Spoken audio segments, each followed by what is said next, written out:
di video kali ini kita akan membahas mengenai teori perilaku konsumen. Stay focus and keep on watching. Assalamualaikum warahmatullahi wabarakatuh. Di sini saya akan menjelaskan mengenai teori ekonomi mikro yang membahas mengenai teori perilaku konsumen.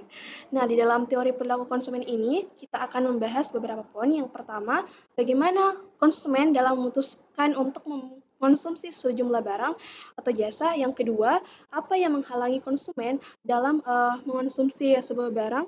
Yang ketiga, bagaimana tingkat keseimbangan konsumen. Dan yang keempat adalah bagaimana kepuasan maksimum yang dirasakan oleh konsumen. Nah, sebelum itu kita terlebih dahulu harus tahu apa sih teori perilaku konsumen ini. Nah, di dalam teori perilaku konsumen kita mengenal ada dua pendekatan.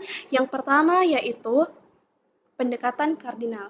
Nah, pendekatan kardinal ini beranggapan bahwa tingkat utilitas atau kepuasan seseorang itu dapat diukur secara kuantitatif. Nah, dalam pendekatan ini dia menggunakan satuan yang disebut dengan util. Apabila seseorang mengonsumsi sejumlah barang, maka total utility-nya atau kepuasan totalnya ini akan semakin meningkat. Namun, marginal utility-nya justru cenderung semakin menurun. Nah, apa sih total utility itu? Jadi, total utility adalah kepuasan total yang dirasakan oleh seorang konsumen ketika mengonsumsi sejumlah barang. Dan marginal utility adalah tambahan kepuasan dari menambah konsumsi sejumlah barang. Nah, di dalam pendekatan kardinal ini, dia menggunakan kurva total utility dan marginal utility yang dapat kita lihat pada kurva yang sudah berada di slide ini. Yaitu tingkat kepuasan maksimum konsumen itu berada pada titik ini atau titik E. Nah, ketika konsumen mengonsumsi barang melebihi dari titik E ini, maka kepuasan totalnya itu justru menurun. Nah, jadi pada awalnya kurva total utility ini itu berangkat dari sini, lalu dia meningkat dengan laju yang semakin rendah dan kemudian mencapai puncak dan dia menurun. Nah, marginal utility adalah slope dari total utility. Dia itu menurun, kurva marginal utility ini menurun, kemudian mencapai titik 0 dan menjadi negatif. Nah, ini sesuai dengan bentuk total utility. Slope marginal utility ini yang negatif itu menunjukkan adanya hukum the law diminishing of marginal utility. The law diminishing of marginal utility ini merupakan hukum Gaussian yang menyatakan bahwa ketika seseorang mengonsumsi suatu barang secara terus-menerus, maka tambahan kepuasan yang akan diperoleh justru semakin menurun. Nah, contoh dari pendekatan kardinal ini, ketika kita meminum 1 gelas air, maka kita akan mendapatkan kepuasan sebanyak 50 util. Ketika kita menambah 1 gelas air lagi, maka total utilitasnya juga kita semakin meningkat menjadi 90 util. Gelas ketiga, keempat, kelima itu total kepuasannya masih bagus. Namun pada gelas ke-10 justru total kepuasannya ini akan semakin menurun. Nah, setelah pendekatan kardinal tadi, adapun pendekatan yang kedua yaitu pendekatan ordinal. Nah, pendekatan ordinal ini menyebutkan bahwa tingkat kepuasan konsumen dalam mengonsumsi suatu barang tidak dapat diukur secara kuantitatif, tetapi hanya dapat dibandingkan. Nah, kalau tadi pendekatan kardinal menggunakan satuan util, nah di dalam pendekatan ordinal dia menggunakan ranking untuk menyatakan apakah dia lebih menyukai barang X atau barang Y atau menyukai keduanya pada tingkat kepuasan yang sama. Dengan asumsi kesenangan dan preferensi tertentu, kita bisa mengilustrasikan pendekatan ini dalam kurva indifferent.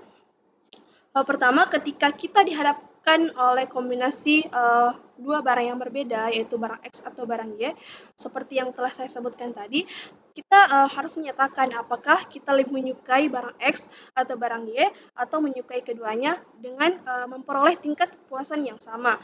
Yang kedua, konsumen ini harus bersifat konsisten dan transitif, di mana ketika konsumen menyukai barang A daripada barang B dan lebih menyukai barang B daripada barang C, maka dia akan lebih menyukai barang A daripada barang C. Yang ketiga, semakin banyak konsumsi suatu orang, maka dia akan semakin senang. Jadi di dalam pendekatan ordinal ini dia menggunakan kurva indiferen. Jadi apa itu kurva indiferen? Jadi kurva indiferen ini adalah kurva yang menunjukkan kombinasi dua macam barang yang memberikan tingkat kepuasan yang sama. Adapun kurva indiferennya itu digambarkan seperti ini. Nah, ini merupakan barang X dan ini merupakan barang Y. Nah, ini adalah kurva indiferen curve-nya. Nah, adapun ciri-ciri dari kurva indiferen, yang pertama, dia berslope negatif. Artinya, ketika kita ingin mengonsumsi ketika kita ingin menambah konsumsi pada barang yang satu, kita harus mengurangi konsumsi pada barang yang lainnya. Adapun ciri yang kedua yaitu dia cembung terhadap titik nol. Nah, ini untuk menunjukkan derajat penggantian barang yang semakin menurun. Kita dapat melihat kurva indifference seperti ini. Ini merupakan barang X dan ini merupakan barang Y. Ini titik nol dan kurva indifferent curve ini digambar dari kiri atas ke kanan bawah. Dan ini menunjukkan dia semakin menurun. Nah, kurva indifferent curve ini yang semakin menurun itu menunjukkan adanya laju substitusi marginal atau marginal rate of substitution yang menyatakan bahwa ketika kita ingin mengonsumsi barang yang satu, kita harus mengorbankan barang yang lainnya. Adapun ciri yang ketiga yaitu dia semakin ke kanan itu semakin baik. Maksudnya ketika kurva indiferen ini semakin ke atas, maka tingkat kepuasan totalnya itu juga semakin meningkat. Misalnya ini indifferent curve yang pertama, kemudian ini indifferent curve yang kedua, sampai seterusnya. Nah, semakin ke kanan, dia akan semakin puas. Adapun ciri yang keempat yaitu tidak saling berpotongan. Misalnya pada gambar ini,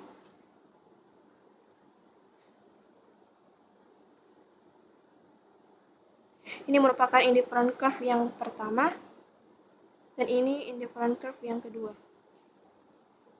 Ini adalah titik A, ini titik B, dan perpotongannya ini titik C.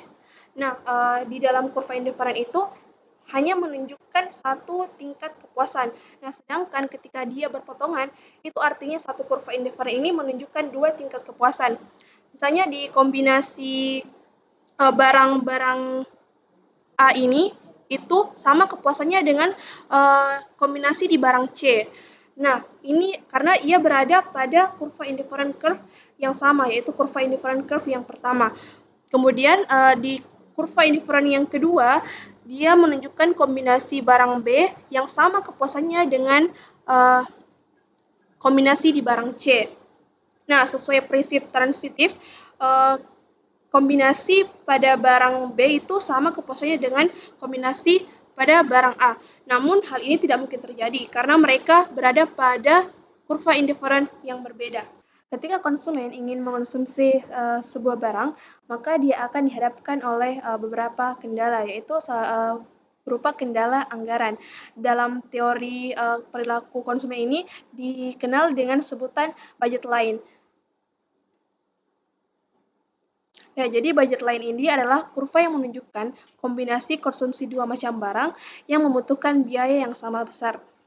Dan kurva dari budget line itu dapat kita lihat di sini. Ini merupakan barang X dan ini merupakan barang Y. Ini adalah garis anggaran atau budget line. Nah, dari titik ini, dari titik A sampai titik B ini, itu terdiri dari kombinasi barang yang mampu dibeli oleh konsumen dengan seluruh pendapatan yang ia punya. Nah, di sebelah kanan dari garis anggaran ini, itu titik C, itu merupakan kombinasi barang yang tidak mampu dibeli oleh seorang konsumen. Kurva garis anggaran ini bisa saja bergeser. Itu disebabkan karena dua faktor. Yang pertama yaitu perubahan pendapatan. Ketika pendapatan naik, maka garis anggaran ini akan bergeser ke kanan. Dia sejajar dengan garis anggaran sebelumnya karena diasumsikan harga barang X dan Y itu tetap. Namun ketika pendapatan turun, itu garis anggaran ini akan bergeser ke kiri. Faktor kedua yang menyebabkan garis anggaran ini bisa berubah yaitu disebabkan karena perubahan harga. Apabila harga salah satu barang ini berubah, maka kurva garis anggaran ini akan berotasi atau slope-nya berubah. Misalkan harga barang X ini meningkat, dan harga barang Y itu tetap, maka dia akan berotasi ke sebelah kiri.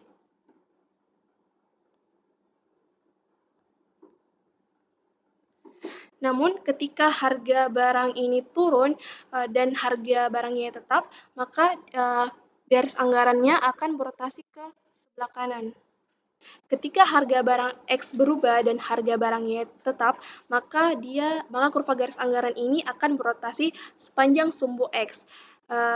Sebaliknya, ketika harga barang X ini tetap dan harga barang Y yang berubah, maka kurva garis anggaran ini akan berotasi sepanjang sumbu Y. Selanjutnya yaitu mengenai keseimbangan konsumen. Nah, keseimbangan konsumen ini kita dapat melihat dari gambar kurva berikut. Nah, di sini kita asumsikan ketika saya memiliki anggaran sebesar 10.000 dan saya dihadapkan oleh dua kombinasi barang yang berbeda, misalnya barang X dan barang Y. Nah, ketika harga barang X ini misalkan itu sebesar 2.000 dan harga barang Y sebesar 1.000. Nah, ketika saya ingin membelanjakan semua anggaran yang saya punya untuk membeli barang X sebanyak 5 dan barang Y sebesar 0, maka saya tidak akan mencapai titik keseimbangan tersebut. Begitu pula dengan sebaliknya, ketika saya memiliki anggaran 10.000 ini dan saya membeli barang Y sebanyak 10 dengan asumsi harga barang Y ini adalah 1.000, sehingga saya akan mendapatkan barang X, sehingga saya tidak mendapatkan barang X karena semua anggaran yang saya miliki itu saya belanjakan untuk semua barang Y. Nah, jadi bagaimana untuk mencapai titik keseimbangan konsumen ini? Jadi kemungkinan saya akan membeli barang X sebanyak 2 dan barang Y sebanyak 6 itu dan di sini garis anggaran yang saya miliki sebanyak 10.000. Nah, ketika saya sudah mendapatkan kedua barang yang saya inginkan, saya akan mendapatkan tingkat kepuasan yang digambarkan pada kurva indifferent ini. Nah, jadi titik keseimbangan konsumen ini terjadi ketika terjadi persinggungan antara kurva indifferent dengan garis anggaran. Tadi kita sudah membahas mengenai keseimbangan konsumen, dan ternyata keseimbangan konsumen ini juga dapat dipengaruhi oleh dua faktor. Yang pertama yaitu perubahan pendapatan dan yang kedua adalah perubahan harga. Dalam perubahan pendapatan itu misalnya pada pendapatan sebesar 10.000 ini, saya akan mendapatkan jumlah barang sebanyak 2 unit dengan tingkat kepuasan yang saya miliki. Nah, ketika pendapatan saya berubah, itu dia akan bergeser ke sebelah kanan.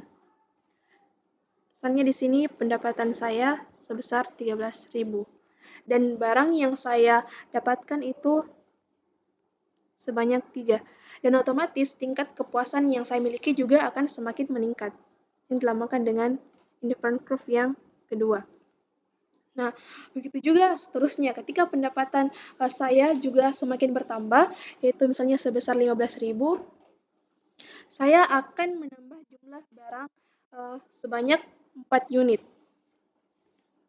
Nah, ini adalah kurva indifferent curve saya ketika saya menambah mengonsumsi jumlah barang. Nah, jadi dengan pendapatan yang berubah berkali-kali ini dan dengan menemukan titik-titik keseimbangan konsumen, itu akan melahirkan kurva income consumption curve atau kurva konsumsi pendapatan. Nah, kurva konsumsi pendapatan ini merupakan kombinasi produk yang dikonsumsi untuk memberikan kepuasan maksimum kepada konsumen pada berbagai tingkat pendapatan.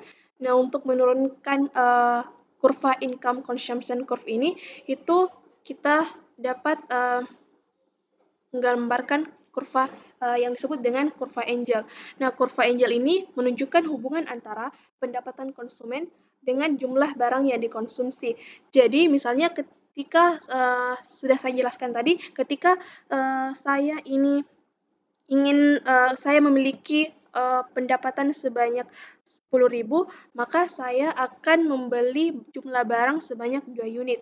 Dan ketika pendapatan saya bertambah sebesar 15.000, maka jumlah barang yang saya beli juga akan semakin bertambah, yaitu sebesar 4 unit. Nah, kurva Angel ini itu berslop positif, di mana ketika terjadi kenaikan pendapatan, maka akan diikuti dengan kenaikan jumlah barang yang saya akan beli. Selanjutnya, yang mempengaruhi keseimbangan konsumen itu berupa perubahan harga. Di mana di sini kita lihat bahwa di kurva PCC ini harga barang X itu berubah berkali-kali, dan dengan asumsi harga barang Y, pendapatan, dan preferensi konsumen itu tetap. Dari sini kita bisa menggambarkan kurva PCC. Jadi kurva PCC ini terbentuk dari titik-titik keseimbangan konsumen dengan asumsi harga barang X yang berubah dan pendapatan harga barang Y dan preferensi konsumen yang tetap. Turunan dari PCC itu sendiri atau Price Consumption Curve ini merupakan kombinasi barang atau jasa yang dikonsumsi oleh konsumen yang memberikan kepuasan yang maksimum kepada konsumen terhadap berbagai tingkat harga. Nah, kurva PCC ini menurunkan kurva permintaan individu. Nah, kurva permintaan individu ini telah kita tahu bahwa ketika harga barang itu meningkat, maka jumlah barang yang dibeli itu akan semakin menurun. Begitu pula dengan sebaliknya. Jadi di sini dapat kita lihat bahwa kurva permintaan individu ini dia memiliki slope yang negatif. Ketika harga barang itu sebesar 100, maka kita akan mendapatkan jumlah barang sebanyak 6 unit. Dan kemudian ketika harga barang ini meningkat dari 100 menjadi 200, maka jumlah barang yang dibeli juga akan kita kurangi sebanyak 2 unit.